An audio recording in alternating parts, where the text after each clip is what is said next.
Good day everyone, and welcome to this StamSorc Ganking build video and montage.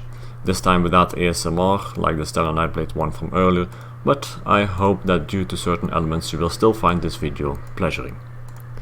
For the stats in this build, you can see that fully unbuffed this is around 6k weapon damage. With all the buffs such as continuous attack up and all that, I have higher stats obviously, which you can find on the website ESO-pvp-builds.com/StamSorc. Now for the gear, I am using 5 Hunding's Rage in combination with 5 Oblivion. That is with a 1-piece Gra for the penetration and Validred for the weapon damage. The traits are full Divines with the stamina enchant on the armor. I'm missing out on some traits here just because it's just a ganking build, will hit very hard regardless here. And it is not fully optimized but already good enough. The jewelry is 3 infused, again I'm just missing out on 1 trait here, with weapon damage enchants. The front bar can either be a greatsword or a maul. Obviously this has to be golden, and the trait on that is sharpened with a shock damage glyph. Sorcerer has a little bit more damage with shock glyphs, but also this has a chance to proc minor vulnerability, which will greatly buff your damage, well, give a nice buff to your damage afterwards. The back bar can be anything you want really. I have a bow for, when I roll dodge to get away from a gank, I get that major expedition on top, which is nice to have. The set can be anything too, seducer, something with stamina regeneration, or just whatever you have lying around.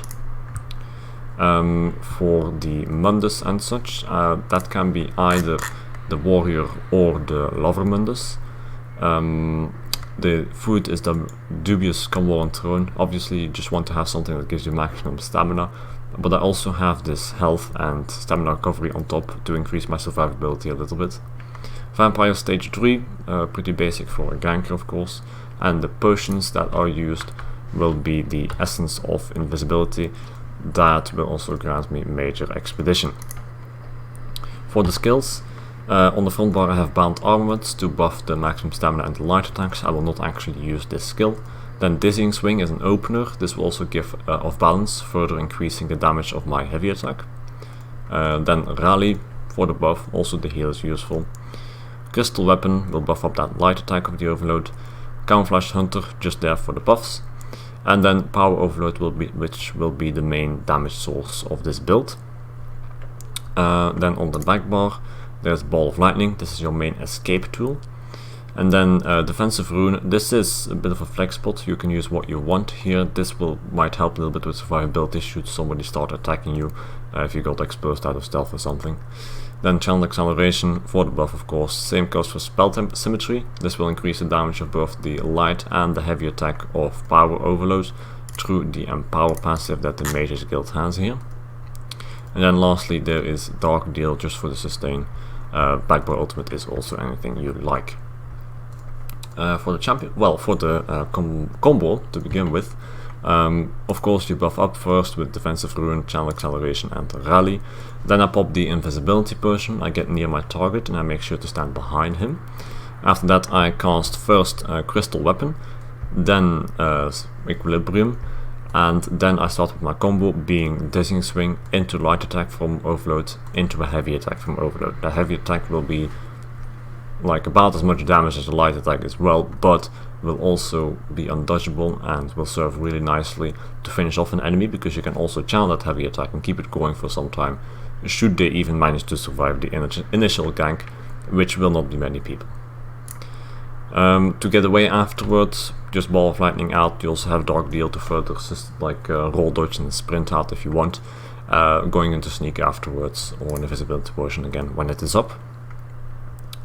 Yeah, and then for the champion points, in the blue tree I have Backstabber, Fighting Finesse, Deadly Aim and Biting Aura.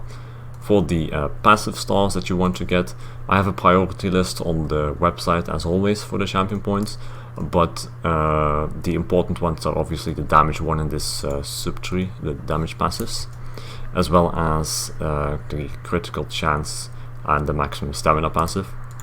For the red tree there is Rejuvenation, Boundless Vitality, for the survivability, Bastion, which will deal even more damage than against shielded enemies, and expert evasion, again to help escape after I have done a gank.